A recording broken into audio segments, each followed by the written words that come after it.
আমাদের এলাকায় বলো প্রায় সব জমিতে ঘের। এটা আমাদের এলাকা হলো খুলনা জেলা পাইকগাছা থানা, আমাদের উপজেলা পাইকগাছা, গ্রামের নাম মৌখালী। এটা হলো আমাদেরই ঘের।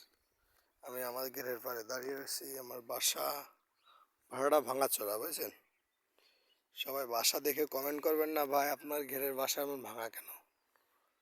অবশ্যই আমাদের ঘেরের বাসাগুলো একটু আমরা এখন ভাঙা থাকে, কিন্তু পরে আমরা বাসাটা ঠিক করি। আর দু একদিন পরে আমরা বাসাটা ঠিক করবানি। মাস শাক মারার পরে আমাদের এলাকার মাছ আপনাদের সারা বাংলাদেশে সব জায়গায় যায়। ঢাকা, খুলনা, সব জায়গায় আমরা পাইকারি বিক্রয় করি। 18 মাইল নিয়ে যায় আমাদের এলাকায়, পার্শ্ববর্তী একটা জেলা 18 মাইল, ওইখানে নিয়ে যায় বিক্রয় করতে। অবশ্যই আমার চ্যানেলটাকে আপনারা ফলো করে রাখবেন। আমার কন্টেন্টগুলো আমি এরকম ধরনেরই বানিয়ে থাকি, বুঝছেন সবাই।